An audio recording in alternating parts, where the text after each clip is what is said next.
Imana niguha umugisha nshuti y'umusaraba, Imana ikugirire neza wowe uhora ukurikirana bino biganiro.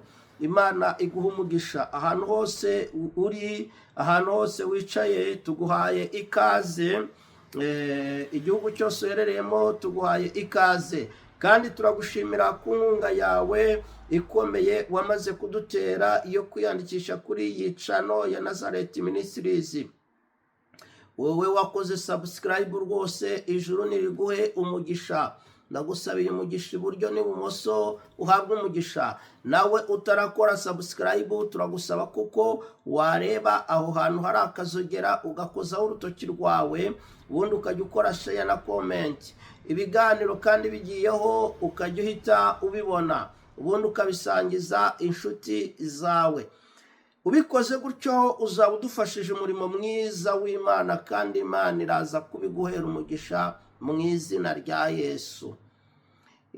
Reka rero tuganire ijambo ry'Imana Imana iduhaye kugira ngo tuganire. Ubwo nari ndimo senga mu minota 15 itambutse, Imana ivuganye nanjye ijambo rikomeye cyane, ariryo nje kukubwira. Ndimo senga mbaza Imana ngo se Mana, mbwira ubwoko bwawe iki? Imana irambwira ngo genda ubambwirire iri jambo. Rero nzanye message yiwawe, Imana iguha umugisha ko uyakiriye. Yobo 42 umurongo waho w'10 yaravuze ngo Yobo agisabira bagenzi be, Uwiteka aherako aramwunamura, amukiza ibyago bye, amuha ibihwanye n'ibyo yari afite kabiri. Nuko abavandimwe bose bamusangana, n'abashiki be bose n'abari baziranye nawe bose basangirira nawe mu nzu ye, baramuririra kabiri kandi baramuhumuriza kubw'ibyago Uwiteka yari yaramuteje byose. Umuntu wese amushumbusha igice cy'ifeza n'impeta y'izahabu.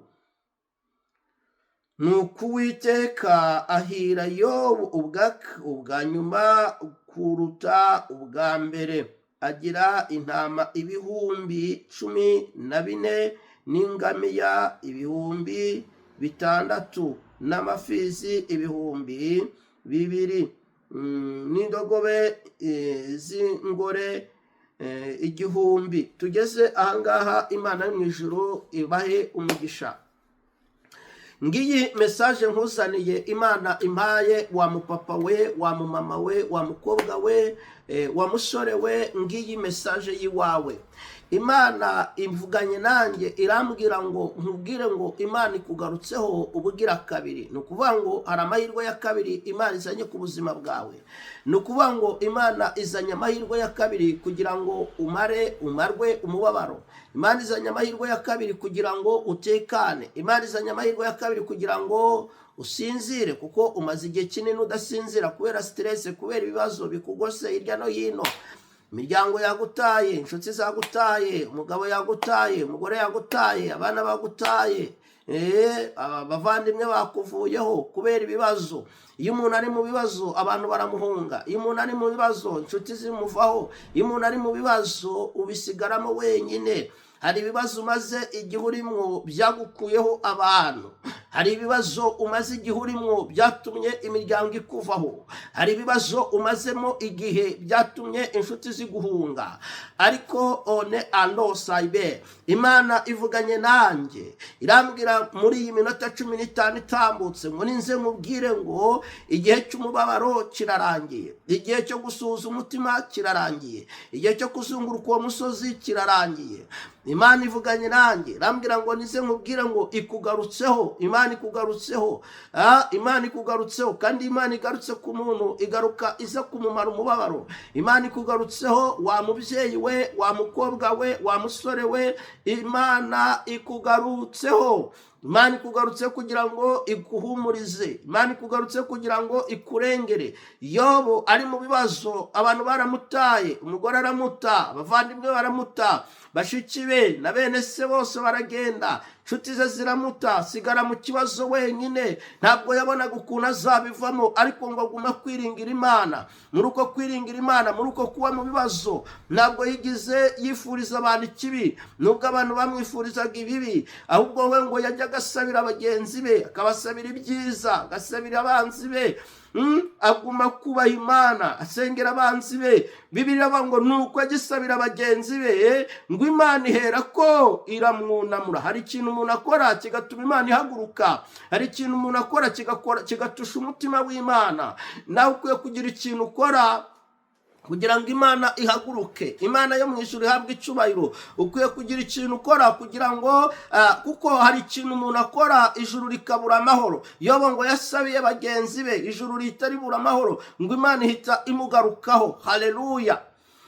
Hari imirimo umaze iminsi ukora, hari ibikorwa umaze iminsi ukora, ibyo byahagurukije Imana, ibyo byatumye Imana ihaguruka. Imana ivuga ngo ikugarutseho rero kugira ngo ikugirire neza, ikugarutseho kugira ngo ikurengere, ikugarutseho kugira ngo igutabare. Bibiliya iravuga ngo nuko Imana imugarukaho. Imana igarutse, abantu baragarutse. Ndakwibutsa ko iyo Imana igarutse ku buzima bw'umuntu, n'abari bagiye baragaruka, kuko abantu bafite ubwenge, bazi kumenya ahantu Imana yagiye. Ndasubiramo, abantu bafite ubwenge bazi kumenya ahantu Imana yagiye. Ni ukuvuga ngo iyo Imana yaje mu buzima bwacu, abantu barabimenya. Iyo Imana yaje mu buzima bwacu, abatuvuyeho barabimenya. Kandi abantu bazi ubwenge nabo bajya ahantu Imana bazi ko yagiye. Bibiliya iravuga ngo Imana imugarutseho, imwunamuye. Bibiliya iravuga ngo inshuti ze ziragaruka, abamutaye bose baragaruka, bashiki be baragaruka, na bene se bose baragaruka, ngo kandi bagaruka bikoreye, kuko bazi ko Imana yagarutse mu buzima bwa Yobu. Reka nkubwire, abagutaye, abakuvuze bagiye kugaruka, kandi bazagaruka bikoreye, kuko gahunda y'Imana ni ukugushumbusha. Ntabwo nzi icyo wanyazwe, ariko kigiye kugaruka. Mayidehoya, ntabwo nzi icyo wanyazwe, ariko kigiye kugaruka. Ntabwo nzi ibyakuvuye mu biganza, ariko bigiye kugaruka. Ntabwo nzi umubabaro wagize, ariko Imana igiye kuguha umunezero. Ntabwo nzi igisuzuguriro wagize, ariko Imana igiye kukubahisha. Ntabwo nzi amacandwe waciriwe mu maso, ariko Imana igiye kuguhanagura. Ntabwo nzi amarira warize, ariko Imana igiye kuguhanagura. Ntabwo nzi imvune wagize, ariko Imana igiye kuguha akaruhuko, kuko Imana ikugarutse. Imana yo mu ijuru iguha umugisha. Ubu butumwa busangize inshuti zawe. Data, ndagushimira mu izina rya Yesu kubwira ijambo. Umuntu wese uryumvise nirigira icyo rikoze mu bugingo bwe, kandi umuntu wese yakiriye message yakire, avuge ngo Imana igarutseho mu izina rya Yesu. Amen. Byature uvuge ngo Imana igarutseho mu izina rya Yesu, kandi bikubere uko ubyizeye. Imana ikugarutseho, Imana igarutse kukumara umubabaro, Imana ije kuguha amahirwe yandi watakaje, kandi ibyo wanyazwe bigiye kugaruka mu izina rya Yesu. Amen.